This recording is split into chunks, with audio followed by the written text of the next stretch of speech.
नमस्कार, आप देख रहे हैं जेवीएन विजन टीवी और मैं हूं आपके साथ मुनीश नंदन। इस वक्त हम पहुंचे हैं पिछले कल आगजनी की एक बहुत बड़ी घटना रोडू क्षेत्र के गांव बागी में हुई है और बागी गांव से हमारी टीम इस वक्त कुछ ही कदम हम लोग दूर है। यहां से वो नज़ारा देखने की कोशिश कर रहे हैं, यहां से वो माहौल देखने की कोशिश कर रहे हैं, यहां से वो मंज़र देखने की कोशिश कर रहे हैं जो मंज़र सोशल मीडिया के माध्यम से पिछले कल लोगों ने बहुत देखा है। और हमारी टीम इस वक्त आपको वो गांव दिखाने की कोशिश कर रही है। बहुत खूबसूरत सा ये गांव, और वहां जहां आप धुआं देख रहे हैं, ये उड़ता हुआ धुआं तमाम उन सपनों को, लोगों के अरमानों को जला रहा है, तमाम उन सपनों को ख़त्म कर रहा है जो बरसों से उन्होंने संजोए थे, जो अरमान।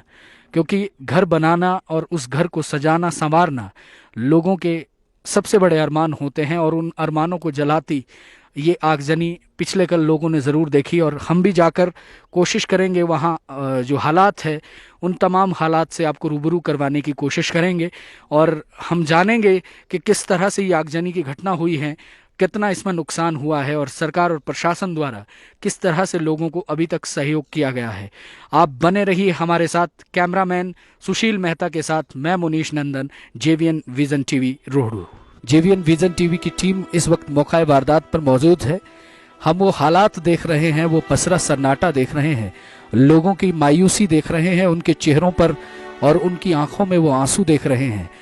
आप सब जानते हैं कि इंसान अपना आशियाना बनाने में अपना पूरा जीवन लगा देता है, लेकिन उसी आशियानों को उजाड़ने के लिए आग ने मेरे ख्याल से घंटों भी नहीं गंवाए, और बहुत ही कम समय में इस आगजनी की घटना में बहुत सारे परिवार बेघर हो गए, बहुत सारे लोगों ने अपने घर गंवा दिए। और हालात इस वक्त मौका वारदात पर किस तरह के हालात है वो हम आपको दिखाने की कोशिश करेंगे। मेरी कैमरामैन साहब से गुजारिश है, एक बार वो घर जहां से आग लगने की शुरुआत हुई है, जहां से वो आगजनी शुरू हुई, जिसे सोशल मीडिया के माध्यम से आप सब ने जरूर देखा है, लेकिन मौका वारदात पर हालात कैसे हैं वो हालात एक बार आपको दिखाने की कोशिश करेंगे। और उसके बाद उन लोगों से भी हम बात करने की कोशिश करेंगे जिन्होंने अपने आशियाने गंवा दिए चंद ही मिनटों में, और मेरे ख्याल से अपनी ताउम्र की जमा पूंजी जो इन घरों को बनाने के लिए लोगों ने लगाई थी, वो जमा पूंजी पल भर में जलकर राख हो गई। किस तरह से आग लगने की शुरुआत हुई, क्या कारण आग लगने का रहा, प्रशासनिक तबका या दमकल विभाग द्वारा किस तरह से पहुंचकर लोगों की मदद की गई और अन्य घरों को बचाया गया, तमाम वो हालात हम यहाँ के लोगों से जानने की कोशिश करेंगे और उनसे बात करने की कोशिश करेंगे कि परिस्थितियां कैसी रही, क्या मुश्किलात आए हैं उन्हें उस वक्त जब आगजनी हुई, और आगे भविष्य के लिए अब उनके मन में क्या ख्याल है, और वो मायूसी, वो दर्द जानने की कोशिश करेंगे। हम समझने की कोशिश करेंगे कि इस वक्त उनके दिल पर क्या बीत रही है जिन्होंने अपने आशियाने चंद मिनटों में गंवा दिए।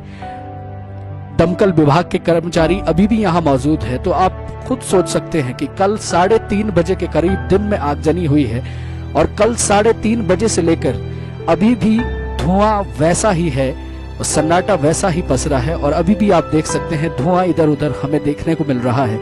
आग की लपटें अभी भी कहीं ना कहीं थोड़ी है, वो जो सुलगाहट है आग की, वो सुलगाहट अभी भी देखने को मिल रही है। कैसे हालात हैं, प्रशासनिक तबके द्वारा, सरकार के नुमाइंदों द्वारा लोगों के लिए किस तरह से मदद की गई है, और वो जो परिवार जिन्होंने अपने आशियाने खो दिए वो लोग इस वक्त कहाँ रह रहे हैं, कैसी मुश्किलें उन्हें आ रही हैं, वो तमाम चीजें जानने की कोशिश करेंगे। मौका वारदात पर बहुत सारे लोग मौजूद हैं, हम उनसे भी जानने की कोशिश करेंगे। हमने ये भी देखा है कि बहुत सारे लोग ऐसे भी हैं जो यहाँ वहाँ से लोगों को सांत्वना देने के लिए यहाँ पहुंचे हैं। हम उनसे भी कोशिश करेंगे, क्या कोई एनजीओज, क्या कोई संस्थाएं यहाँ आकर लोगों की मदद किसी ने की है, ये भी हम जानने की कोशिश उन परिवारों से करेंगे जिन्होंने अपना सब कुछ गंवा दिया। और प्रशासन से कौन कौन यहाँ पहुंचा था, या पुलिस प्रशासन से कौन पहुंचा था, यहाँ के जो उपमंडल दंडाधिकारी साहब हैं वो कब यहाँ पहुंचे हैं, वो सब जानने की कोशिश करेंगे। लेकिन एक बार हालात आप फिर देख लें, आप सोच सकते हैं कि इतना बड़ा ये घर है और इस घर को जलने में वक्त जरूर कम लगा होगा, लेकिन इसको बनाने में उस इंसान ने अपनी पूरी जिंदगी लगा दी। वो जानेंगे, उनसे बात करेंगे, उनके परिवारों से भी हम जानेंगे। लेकिन एक बार फिर से हालात आप देख लें कि हालात इतने बुरे हो गए हैं कि पूरे गांव के लोगों में खौफ फैल गया है।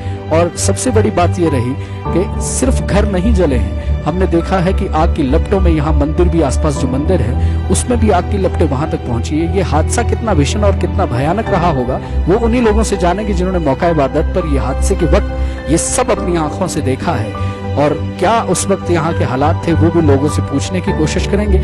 तो आग की लपटों ने ना सिर्फ उन घर को, जिस घर में आग लगी, ना सिर्फ उसको अपनी चपेट में लिया, बल्कि आसपास के घरों को भी बहुत नुकसान पहुंचाया है। तमाम चीजें हम देखेंगे। आप बने रहिए जेवीएन विजन टीवी के साथ और मैं बना रहूंगा आपके साथ, मैं मुनीश नंदन। Thank you. जैसा हमने अपने दर्शकों को बताया, जेवीएन विजन टीवी की टीम बनी हुई है रोडू क्षेत्र से मात्र 20 या 15 किलोमीटर की दूरी पर हमारा ये खूबसूरत सा गांव, खूबसूरत सी बैली, बागी क्षेत्र। प्रशासन की तरफ से किस तरह लोगों को सहयोग किया गया है वो हम तमाम बातें जानने की कोशिश करेंगे। हमारे साथ यहाँ के स्थानीय निवासी है। जनाब, आपसे पहले आपका नाम जानना चाहूँगा। मेरा नाम पृथ्वीराज चौहान है। चौहान साहब, सबसे पहले तो हमारी सांत्वना, हमारी टीवी की सांत्वना आपके साथ है, उन परिवारों के साथ हैं जिन्होंने अपना सब कुछ खोया है। उस वक्त आप ठीक वो समय हमें बता दें जब ये आगजनी की घटना हुई और कारण क्या रहा, मुख्य वजह क्या रही जिस वजह से ये आग लगी है। ये इसका टाइम शायद 3 या 3:30 बजे के करीब है। 3:30 और 4 बजे के बीच का टाइम था। तो एक ही मकान है पीछे जहाँ से आग, हमें धुआं दिखा कि यहाँ से आग लग रही है। तो वहाँ पे एक सिलेंडर था, जैसे सिलेंडर मैंने बाहर को निकाला तो फिर आग बुझाने की कोशिश की, अंदर आग लग रही थी। तो जैसे आग लगी, एक तो यहाँ तो पानी की बहुत शॉर्टेज थी। रोड तो यहाँ से 15 किलोमीटर दूर था। फायर वाली गाड़ी थी, एकदम खाली हो रही थी। तो खाली होते तो मतलब आग ने अपना भयानक रूप धारण कर लिया था। तो कोई फौरी राहत के तौर पर प्रशासन की तरफ से कोई राहत राशि बांटी गई हो या राहत राशि दी गई हो लोगों को? सर थोड़ा कितने 10-10 हज़ार फौरी राहत के तौर पे दे दिया गया ना। जो मतलब 5-7 जो मकान जले हैं जी, उनको ओके। और जो लोग जिन्होंने अपने घर खो दिए हैं, जिनके पास अब ठहरने को कोई आशियाना नहीं है, वो लोग, उनके लिए प्रशासन की तरफ से कोई व्यवस्था की गई है ठहरने की, या फिर गांव के लोग उन्हें अपने घरों पर ठहरने? तो बोल रहा है जैसे मतलब यहाँ पे गवर्नमेंट स्कूल होते हैं उसमें ठहरने के लिए बोल रहे, पर यहाँ पे जो 2-4 मकान बचे यहाँ उसमें एडजस्ट कर रहे हैं उनको।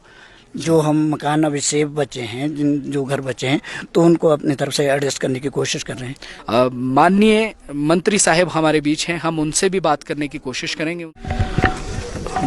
जेवीएन विजन टीवी की तरफ से सबसे पहले तो सर आपका बहुत बहुत स्वागत।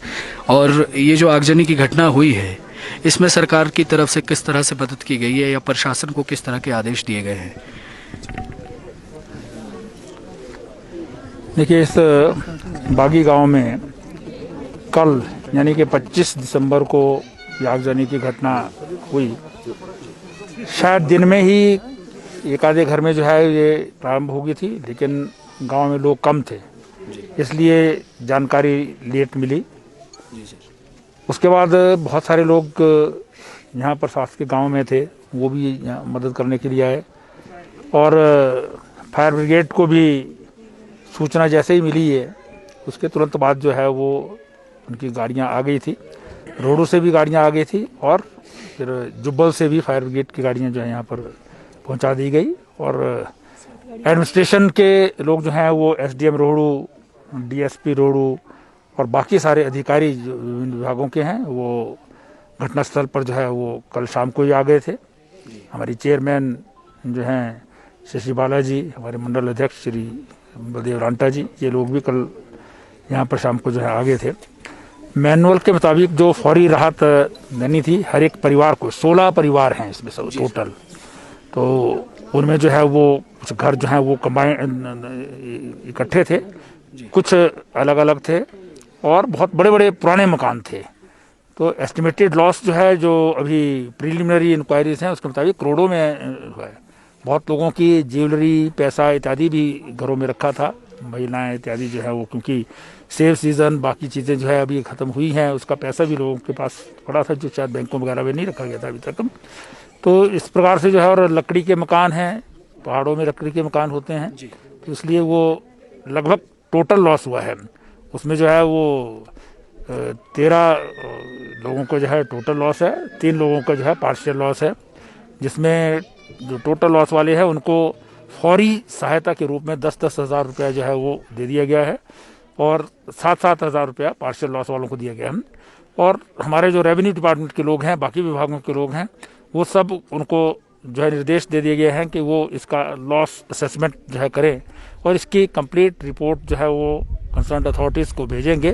फिर मैनुअल के मुताबिक जो भी मदद होगी वो सारी मदद जो है वो लोगों को जो है इनको दे दी जाएगी। और हमने सरकारी अधिकारियों को कहा है कि तुरंत जो है वो लोगों को ये मदद मिल जानी चाहिए।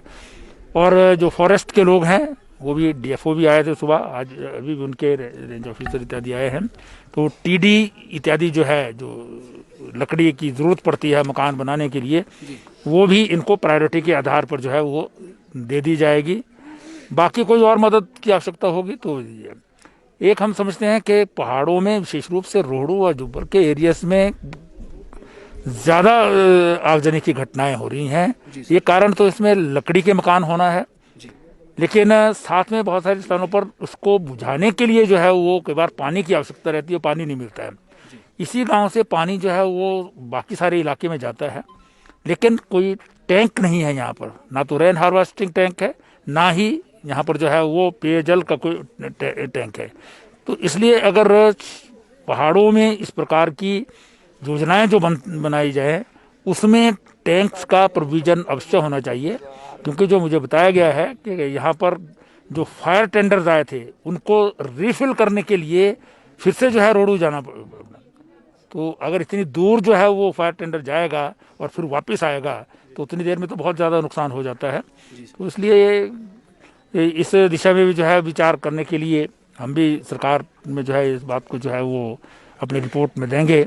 लेकिन एडमिनिस्ट्रेशन टाइमली पहुंच गया था। जो संभव है हमने कहा है कि यहाँ स्कूल की बिल्डिंग है, अगर किसी को ठहरने की ज़रूरत हो तो वहाँ ठहर जा सकता है। जो उनको राशन इत्यादि है वो दे दिया गया है, क्यूरेट्स इत्यादि जो है वो भी इनको मुहैया करा दी गई हैं। अगर कोई इस प्रकार की आवश्यकता और हुई तो एसडीएम रोहड़ू जो है यहाँ पर विद्यमान है, इनको जो है ये बता सकते हैं। जो भी संभव होगा वो हर संभव सहायता जो है वो इनकी की जाएगी। अभी तो इंश्योरेंस जो है वो हेल्थ की इंश्योरेंस करते हैं, जो नरेंद्र मोदी जी ने सारी दुनिया में सबसे बड़ी इंश्योरेंस स्कीम आयुष्मान भारत किया है। अगर घर की भी इसकी आवश्यकता होगी तो उसकी भी बात कर सकते हैं। निजी कंपनियां करती हैं सर इंश्योरेंस करते हैं, वो तो लोग करेंगे ना, वो तो। Thank you so much. ठीक है जी, थैंक यू। आगजनी की इस घटना में जिन लोगों ने अपने आशियाने खोए हैं वो परिवार के लोग इस वक्त हमारे साथ बैठे हैं। हमारी जेवीएन विजन टीवी की सांत्वना इनके साथ है, लेकिन बात करने की कोशिश करेंगे कि सरकार की तरफ से किस तरह का आश्वासन इनको दिया गया है और यहाँ के जो अधिकारीगण हैं उनके द्वारा किस तरह का सहयोग किया गया है। सर, जो हुआ है वो तो वापस नहीं लौटाया जा सकता। जो दर्द आपके दिल में है वो आपकी आंखें बयां कर रही है। सरकार के नुमाइंदे मंत्री साहब यहाँ खुद पहुँचे थे, उन्होंने किस तरह से आपको आश्वासन दिया है, क्या कुछ उन्होंने कहा है? अभी तो सरकार ने बोला है कि हम सब कुछ करके देंगे, सब कुछ मशीनें लाएंगे और सबके, और पैसे के लिए भी बोला है हम हेल्प करेंगे। बाकी अब थोड़े दिनों में लगेगा क्या होता है क्या नहीं। अभी राशन भी लाया है और चीज़ें भी, अभी बर्तन वगैरह भी, कंबल भी लाया है, सब कुछ लाया है गवर्नमेंट ने। ये अभी तो आए तो सारे एसडीएम भी आए थे कल, उन्होंने कल भी हेल्प की थी थोड़ी बहुत लोगों की, जो भी अपने उससे। आपका क्या क्या सामान जो आप बचा सके हैं? हमारा तो कुछ नहीं बचा है, सब कुछ जल गया। हम जितने में निकालना चाहते थे तो थोड़ा बहुत ही निकला था, कंबल कुंबल, बाकी सब कुछ अंदर जल गया। हमने परिवारों से जानने की कोशिश की कि उनके दिल पे क्या बीत रही है। ये आशियाने फिर हम तो नहीं लौटा सकते, लेकिन तमाम एनजीओ से, संस्था से मैं एक गुजारिश ज़रूर टीवी के माध्यम से करना चाहता हूं कि आप ज़्यादा से ज़्यादा लोग आगे बढ़ें। हो सकता है कि आपके सहयोग से फिर ये आशियाने बसाए जा सकें। वापस वैसा घर तो नहीं बन पाएगा, लेकिन अगर ऐसी सर्द मौसम में आप किसी का घर बनाने में सहयोग दें तो उससे बड़ा कार्य मेरे ख्याल से किसी के लिए कुछ नहीं हो सकता। इन्हीं शब्दों के साथ मैं अलविदा लेता हूं, आप सबसे अलविदा लेता हूं। नमस्कार।